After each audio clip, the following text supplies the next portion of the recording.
Operation Kagar పేరుతో నక్సల్ ముక్త్ భారత్ మా లక్ష్యం అని చెప్పి అక్కడ అమిత్ షా గారు ప్రకటించారు. ప్రకటించడం మాత్రమే కాదు, ఆయన ఒక డేట్ ప్రకటించాడు. 2026 మార్చ్ 31 అన్నాడు. జనరల్గా మార్చ్ 31 అనగానే అకౌంట్ సెటిల్మెంట్ డే అనేది అందరికీ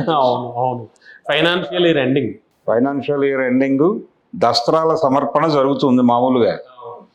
ఈయన సర్కాజం ఎంత దుర్మార్గమైన హాస్య ధోరణి అంటే అది మార్చి 31, 26కి ఇది క్లోజ్ చేస్తాను మీ అకౌంట్ అని చెప్పడం అని చెప్పి అందులో భాగంగానే ఈ ఆపరేషన్ కగార్ అనే దాన్ని వేగవంతం చేసి ఇప్పుడు బార్డర్ సెక్యూరిటీ ఫోర్సెస్ అన్నీ కూడా టిబెటన్ అలాగే ఇంకా మిగిలినటువంటి బార్డర్ సెక్యూరిటీ ఫోర్సెస్ అన్నిటినీ తీసుకొచ్చి బస్తర్లోను దండకారణ్యంలోనూ మోహరించి ఇక్కడ సరిహద్దు గీశారు. ఆదివాసీల గుండెల మీదుగా సరిహద్దు గీసి అక్కడ సరిహద్దు భద్రతా దళాలను నిలబెట్టి వాళ్ళందరినీ ఎలిమినేట్ చేసే ప్రోగ్రాం చేపట్టారు. 2 పనులు, ఒకటి ఆదివాసీలను అడవుల నుంచి ఖాళీ చేయించుట, రెండోది మావోయిస్టులను నిర్మూలించుట. మావోయిస్టులు జనజీవన స్రవంతిలోకి వచ్చేస్తాము, మేము కూడా ఎన్నికలలో భాగమైపోతాం ఇలాంటి మాటలు చెప్తే అంగీకరించే పరిస్థితుల్లో వాళ్ళు లేరు. మావోయిజం, మావోయిస్టు అనే పదాలు రద్దవ్వాలి. వాళ్ళు తమని తాము అంటే ఆ పార్టీ పేరు మావోయిస్టు పార్టీ అనేది తీసేయాలి. తీసేసి వాళ్ళు ఇంకేదైనా పెట్టుకోవాలి. అంతే తప్ప మావోయిజం అనేది కుదరదు ఇక్కడ అనేది వాళ్ళు ఓపెన్గా చెప్పేసిన మాట. మీరు జనజీవన స్రవంతిలోకి వస్తారో, చర్చలు జరుపుతాము, అలాగే ఆయుధాలు పక్కన పెట్టేస్తాం, సీజ్ ఫైర్ ఇవన్నీ మేము వెనదలుచుకోలేదు, మేము చంపేస్తాం అంతవరకే.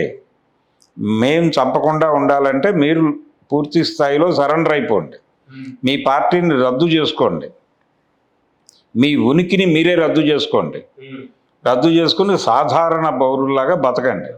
రిహాబిలిటేషన్ స్కీమ్లో మీకు అనేక సౌకర్యాలు కల్పిస్తాం, అమ్ముడు పొండి, మీరు అమ్ముడు పోతారా చచ్చిపోతారో తేల్చుకోండి అని చెప్పేసి ఒక అల్టిమేటం ఇచ్చేసాడు ఆయన.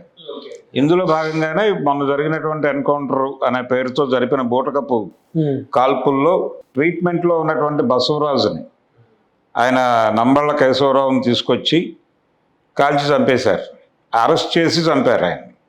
అలాగే పార్టీ పత్రికల ఎడిటర్ అయినటువంటి సజ్జా నాగేశ్వరరావుని కూడా కాల్చి చంపేశారు పట్టుకుని. అలా మొత్తం 27 మందిని చంపేయటం మాత్రమే కాకుండా వాళ్ళ మృతదేహాలను కూడా ఇవ్వలేదు. బంధుమిత్రులు వెళ్ళి అడిగితే వాళ్ళే అక్కడ అంత్యక్రియలు అనేటువంటి కార్యక్రమాన్ని వాళ్ళే ముగించారు. ఇది చాలా షాకింగ్గా అనిపించింది ప్రపంచానికి. పైగా వారం రోజుల నుంచి వీళ్ళందరూ వెళ్ళి అక్కడ పడిగాపులు పడుతుంటే ఫైనల్గా వాళ్ళు ఆ శవదహనాలు కంప్లీట్ చేసిన తర్వాత రాసుకున్నటువంటి నోట్లో ఏం పెట్టారంటే ఎవరు కూడా క్లైమ్ చేసుకొని బాడీస్ ఇవి అని, అన్క్లైమ్డ్ బాడీస్ అని చెప్పేసి రాసుకుని అన్ఐడెంటిఫైడ్ టైప్లో రాసేసుకుని కుళ్ళిపోయారు. అంటే ఆ మార్చురీలో ఉంచలేదు, వాటిని తీసుకొచ్చి పోలీస్ స్టేషన్లో పక్కన ఒక షెడ్లో పడేశారు. చాలా నిర్దయగా, క్రూయల్గా జరిగిపోయింది అది. సరే, దీనికి వాళ్ళు ఏం సమాధానం వాళ్ళ దగ్గర నుంచి ఎక్స్పెక్ట్ చేయడం సాధ్యమయ్యే పని కాదు. అయితే ఈ కార్యక్రమాలన్నిటికీ ఒక ప్రారంభం ఉంది. అంటే ఒకప్పుడు మనం లిబరలైజేషన్లోకి వెళ్ళటానికి ముందు నక్సల్ వ్యవహారం స్టేట్ గవర్నమెంట్ అఫైర్గా ఉండేది. ఆ రోజుల్లో ఆంధ్రప్రదేశ్లో కొంచెం ఎక్కువ ప్రభావం ఉండేది. ఆ ప్రభావం ఉన్నటువంటి రోజుల్లో 83 ఎన్నికల్లో తెలుగుదేశం పార్టీ ఆవిర్భవించిన సందర్భంగా ఖమ్మం సభల్లో మాట్లాడుతూ ఎన్టీ రామారావు గారు ఆయన నక్సలైట్లే దేశభక్తులు అని ప్రకటించాడు. ఎన్నికల్లో వారు గెలిచారు, ముఖ్యమంత్రి అయ్యారు, అయిపోయింది. అంటే అది కూడా కొంత తోడ్పడిందండి. తోడ్పడింది కొంత. ఒక ఏరియాలో అంటే నక్సలైట్ సింపథైజర్స్ ఓట్లు ఎన్నికల్లో విజయాన్ని ప్రభావితం చేయటం అనేది 3-4 ఎన్నికల్లో కనిపిస్తుంది. అందులో భాగంగానే ఆ ఎన్నికల్లో ఆయన నక్సలైట్లే దేశభక్తులు అన్నాడు. అప్పుడు ఆయన బొబ్బిలి పులి మూడ్లో ఉన్నాడు. అది అయిపోయింది. ఫైనల్గా ఆయన గెలిచాడు, ముఖ్యమంత్రి అయిపోయాడు. అయిపోయిన తర్వాత మిస్సింగ్ మరణాలు అనేటువంటి ఒక ఇన్నోవేటివ్ స్కీమ్ని తీసుకొచ్చాడు ఆయన. అంతకు ముందు వరకు కాంగ్రెస్ ప్రభుత్వాలు ఏం చేసేవంటే ఎవరైనా నక్సలైట్ దొరికితే అతన్ని చంపేసి అతను మా మీద కాల్పులు జరిపితే మేము ఆత్మరక్షణార్థం జరిపిన కాల్పుల్లో అతను చనిపోయాడు అని ఒక కథనం వెలువరించి క్లోజ్ చేసేవాళ్ళు కేసు. ఇష్యూస్ బూటకపు ఎన్కౌంటర్ల పేరుతో చంపేసేవాళ్ళు. ఎన్టీ రామారావు గారు క్రియేటివ్గా ఏం చేశారంటే చంపేసి తగలబెట్టేసి క్లోజ్ చేసేయండి, మర్చిపోండి మీరు. ఎవరైనా వచ్చి ఫలానా వాడు అరెస్ట్ అయ్యాడండి, మీరు అరెస్ట్ చేశారు, మీ ప్రభుత్వం అరెస్ట్ చేసింది, వారిని ఎక్కడున్నారో చెప్తే అంటే మాకేం తెలుసు, మేము అరెస్ట్ చేయలేదు అని బుకాయించండి. ఇదే పాలసీ, ఇదే మిస్సింగ్ మరణాలు. ఇదేనా దేశభక్తులు అంటేను ఏంటి దాని అంటే విజయవాడ నగరంలో ఒక వ్యక్తి ఒక లాడ్జిలో దిగాడు. అప్పటి పీపుల్స్ వార్ పార్టీతో సంబంధాలు ఉన్నటువంటి ఒక వ్యక్తి. ఆయన ఒక లాడ్జిలో దిగితే న్యూ కనకదుర్గ లాడ్జిలో దిగాడు. ఆయన దిగితే మల్లికార్జున ప్రసాద్ ఆయన పేరు, సూర్యదేవర మల్లికార్జున ప్రసాద్ అనేటువంటి కుర్రాడు అక్కడ ఒక హోటల్లో దిగితే ఆయనకు ఒక కాంట్రాక్ట్ మిస్ అయింది. మర్నాడు వేరే వాళ్ళని కలవాల్సి ఉంది. నైట్ అనుకోకుండా అక్కడ స్టే చేయాల్సి వచ్చింది. వచ్చినప్పుడు ఆయన ఒక హోటల్లో దిగినప్పుడు నైట్ పోలీసులు రైడ్ చేశారు వేరే పని మీద, ఈ లాడ్జ్లో ఎవరుంటారు అనేది. ఫార్మల్ రైడ్స్ జరుగుతాయి లాడ్జెస్ మీద, అలా జరిగింది అది. అయితే ఈ రూమ్లో కూడా సోదాలు చేశారు. అక్కడ వాళ్ళకి కావాల్సిన ఎలిమెంట్స్ ఏం లేవు అక్కడ. ఈయన ఏదో పుస్తకం చదువుకుంటున్నాడు, ఒక పార్టీ పత్రిక చదువుకుంటున్నాడు ఆయన. అది చూశారు వాళ్ళు. చూసి బయటికి వెళ్ళి ఆ కన్సర్న్ డిపార్ట్మెంట్ వాళ్ళని అలర్ట్ చేశారు. అంటే ఇంటెలిజెన్స్ వాళ్ళకి చెప్పారు, బాబు ఫలానా హోటల్లో ఫలానా గదిలో ఫలానా పత్రిక చదువుతున్నటువంటి ఒక వ్యక్తి ఉన్నాడు, మేము చూసి వచ్చాం ఇప్పుడే. ఈయనేమనుకున్నాడు, వీళ్ళు అనుకున్న ఎలిమెంట్స్లో వాళ్ళు సైలెంట్గా వెళ్ళిపోయారు అనే మూడ్లో ఈయన ఉన్నాడు. వీళ్ళు బయటికి వెళ్ళి చెప్పాక వాళ్ళు వచ్చారు. వాళ్ళు వచ్చి ఈయన ఒక్కడిని లిఫ్ట్ చేశారు. ఇదంతా హోటల్ బాయ్స్కి తెలుసు. ఓకే. వీళ్ళు ఏం చేశారు, ఇది విషయం బయటికి ఎలా వచ్చింది నాకు ఎలా తెలిసింది అంటే, వీళ్ళు ఆ లాడ్జి పక్కన ఉన్నటువంటి సందులో ఒక రాజస్థానీ టీ స్టాల్ ఉంటుంది, అక్కడికి వచ్చి మాట్లాడుకోవటం మొదలుపెట్టారు. మామూలుగా ఏదైనా అమ్మాయిలు దొరికితే తీసుకెళ్ళటం ఇలాంటివి జరుగుతాయి. ఏదో పుస్తకం చదువుతున్నాడు ఒక ఆయన తీసుకెళ్ళిపోవటం ఏంటి గదిలో నుంచి అని కొంచెం ఆశ్చర్యంగా మాట్లాడుకుంటుంటే అక్కడ సిపిఐకి చెందినటువంటి ఒక చెప్పుల వ్యాపారం చేసేటువంటి ఒక ఆయన విన్నాడు. అది విని ఆయనకి డౌట్ వచ్చి ఆయన వెళ్ళి పౌర హక్కుల సంఘం వాళ్ళకి చెప్పాడు. చెప్పిన తర్వాత వాళ్ళు వెళ్తే అప్పటికి ఇది బయటికి స్ప్రెడ్ అయిందనే విషయం వాళ్ళకి అర్థమైంది, పోలీస్కి. అర్థమైపోయి వెంటనే లాడ్జ్ వాళ్ళని అలర్ట్ చేశారు. ఆ బాయ్స్ అందరినీ పంపించేసిన తర్వాత వీళ్ళు వెళ్తే మీరు రికార్డు వెరిఫై చేసుకోండి, ఆ రూమ్ వేకెంట్గానే ఉంది. మేము ఏదైతే రూమ్స్ ఇచ్చామో గత 2 రోజుల నుంచి అవే ఉన్నాయి, మిగిలిన గదులు ఖాళీగా ఉన్నాయి. కొత్త వ్యక్తి ఎవరు వచ్చి చేరలా నిన్న ఈరోజు. ఇది పరిస్థితి. ఉన్నవాళ్ళు ఉన్నారు, ఎవరు ఇక్కడ వెకేట్ చేసిన వాళ్ళు ఎవరూ లేరు, కొత్త వాళ్ళు ఎవరు రాలేదు. రికార్డు వెరిఫై చేసుకోండి, రికార్డు క్లియర్గానే ఉంది. అక్కడున్న బాయ్స్ ఎవరు కూడా ఏమీ జరగలేదు అనే మాట్లాడారు. రికార్డు క్లియర్గా వాళ్ళు అయిపోయింది. ఏం చేయాలి, వచ్చేసారు. ఆవిడ అంటే అతని మదరు ప్రతి హోంమంత్రి దగ్గరికి తిరిగేది పాపం. మా అబ్బాయిని అరెస్ట్ చేశారనే సమాచారం ఉంది, ఎక్కడున్నారో చెప్పండి అని. లేదమ్మా అరెస్ట్ అయితే జరిగినట్టుగా ఎక్కడా లేదు, అయినప్పటికీ మేము మిస్సింగ్ మరణంగా అతను మిస్సింగ్ కేసు నమోదు చేసుకుని వెరిఫై చేస్తాము, వెతుకుతామని చెప్పేవాడు ప్రతి హోంమంత్రి. అది పేపర్లో వార్త వచ్చేది. కోడెల శివప్రసాద్ గారు ఉన్నారు ఆ టైంలో, వారు చెప్పేవారు ఏం పర్లేదమ్మా వెతుకుతున్నాం దొరుకుతాడు అని. కానీ అప్పటికే ఆయన్ని చంపేసి దహనం కూడా వాళ్ళే చేసేసి మౌనంగా బుకాయించడం అనేది జరిగేది. అలాగే ఐలయ్య రాజమల్లు అనేటువంటి ఒక ఇద్దరిని హైదరాబాద్లో ఒక సినిమా థియేటర్లో వాళ్ళు సినిమా చూస్తూ, ఉమర్ ముక్తార్ సినిమా చూస్తూ ఉండగా పట్టుకొని తీసుకెళ్ళి చంపేసి ఇప్పటికీ మాకేం తెలియదని బుకాయిస్తారు పోలీసులు. అది జరుగుతుండగా చూసిన వాళ్ళు చెప్పినప్పటికీ వాళ్ళు వింటలేదు. వాళ్ళిద్దరూ అక్కడ ఉన్నారనే సమాచారం ఎవరైతే ఇచ్చారో వాళ్ళు కూడా చెప్పారు మీడియా ముందు, అయినా సరే మాకు తెలియదు అని బుకాయించటం. ఇది రామారావు గారి క్రియేటివిటీ.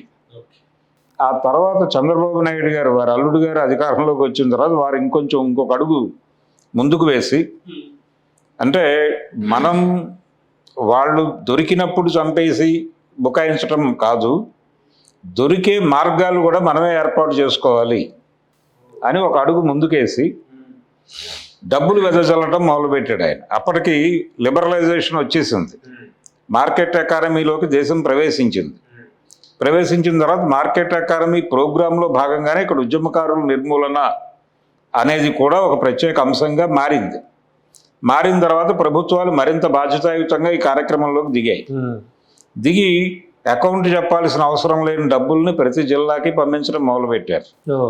ఈ డబ్బులు పెట్టి మీరు నక్సలైట్ సింపథైజర్స్ ఆ ఏరియాలో ఆ లింకుల్లో ఉండేటువంటి వాళ్ళ మీద నిఘాలు పెట్టండి.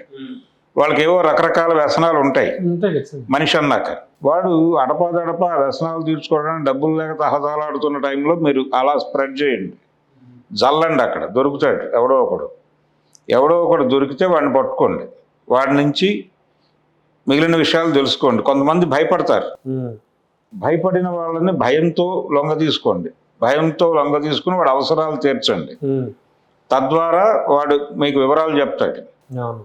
వీడేమో ఈ వ్యసనాలు అలాంటివి ఉండి ట్రేస్ అయిన వాడికి ఆ ఏరియాలో డబ్బులు జల్లి కొనేసి వాళ్ళ దగ్గర నుంచి సమాచారం తెలుసుకొని ముగించేయండి. ఇది ప్రోగ్రాం. దీనికోసం డబ్బులు విపరీతంగా గుప్పించారు, కొనుగోలు జరిగేది. ఈ కొనుగోలు కార్యక్రమంలో భాగంగానే గోవిందరెడ్డి అనే అతన్ని కొనేసి ఆదిరెడ్డి అలాగే ఆయనతో పాటు ఇంకో 2-3 రాష్ట్ర కమిటీ సభ్యులు వాళ్ళని పట్టుకొని కొయ్యూరు ఎన్కౌంటర్లో చంపేసిన చరిత్ర చంద్రబాబు గారికి ఉంది. దాదాపు ఈ స్థాయి ఎన్కౌంటర్ అది. సో దానికి సంబంధించి అంటే వీళ్ళిద్దరూ కూడా ఆ రకంగా బాబు మోడీకి గురువు అంటున్నారు మీరు. వీళ్ళందరికీ గురువు చంద్రబాబే.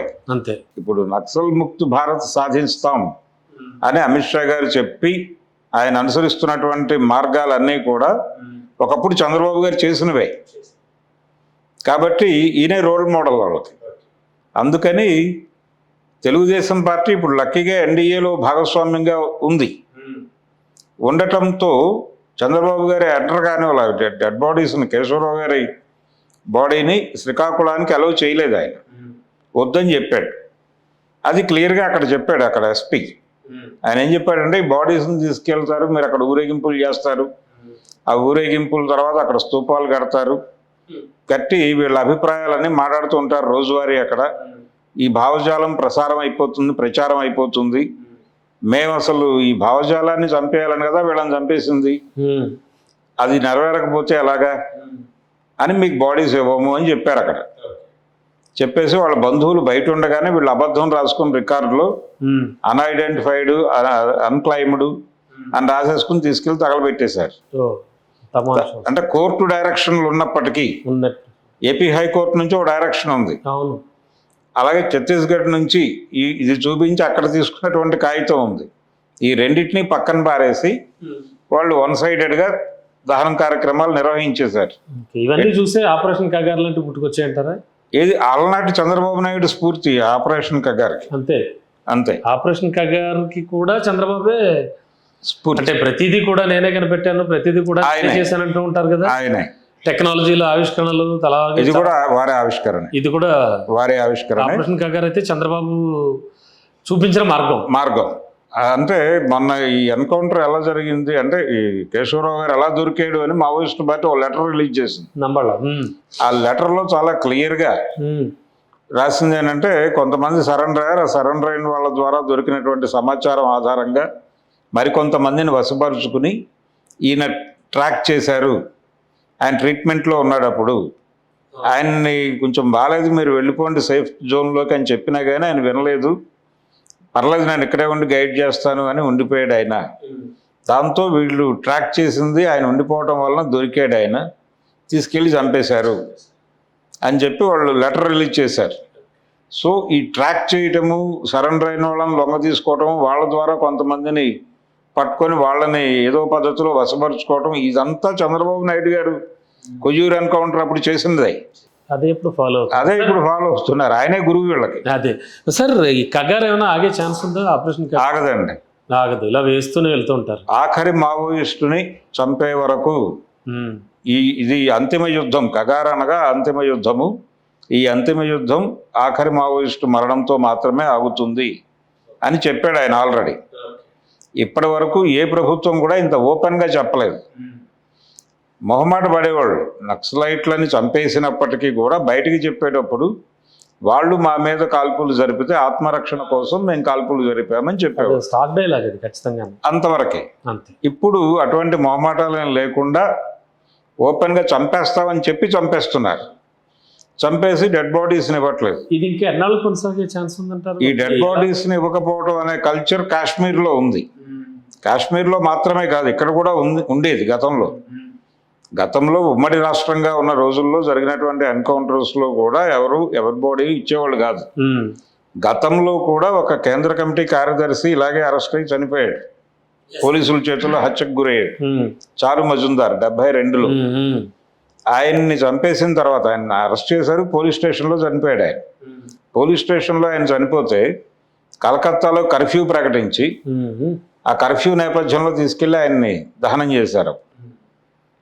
ఆయన్ని డెడ్ బాడీ కోసం వచ్చిన వాళ్ళ బంధువులు 5, 6 ఉంటే వాళ్ళకి తెలియకుండా తీసుకెళ్లి దహనం చేసి తర్వాత చెప్పారు. నిన్న కేశవరావు గారికి కూడా అదే జరిగింది అక్కడ దాదాపుగా.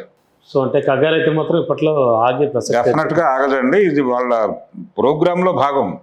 వరల్డ్ బ్యాంక్ రాజకీయాల్లో భాగంగా ఇది జరుగుతోంది. అంటే ఆ రోజున రామారావు గారి రోజుల్లో ఇది స్టేట్ గవర్నమెంట్ అఫైర్. ఇప్పుడు ఇది లిబరలైజ్డ్ అయిపోయిన తర్వాత, ఎకానమీ లిబరలైజ్డ్ అయిపోయిన తర్వాత సెంట్రల్ గవర్నమెంట్ ప్రోగ్రామ్గా మారింది. మన్మోహన్ సింగ్ ఆర్థిక మంత్రిగా ప్రవేశించిన తర్వాత, నరసింహారావు గారు డంకల్ డ్రాఫ్ట్ మీద సంతకం పెట్టిన తర్వాత సెంట్రల్ గవర్నమెంట్ నక్సల్ ఇష్యూని మాట్లాడటం అనేది పెరిగింది. నక్సల్ ప్రభావిత రాష్ట్రాల ముఖ్యమంత్రుల సమావేశాలు కేంద్ర ప్రభుత్వం రెగ్యులర్గా నిర్వహిస్తోంది. అందులో భాగంగానే సెంట్రల్ గవర్నమెంట్ బాధ్యతాయుతంగా మార్కెట్ ఎకానమీని నిలబెట్టడం కోసం జరుపుతున్నటువంటి హత్యాకాండ ఇది. ఇది కొనసాగి తీరుతుంది. Thank you. Thank you.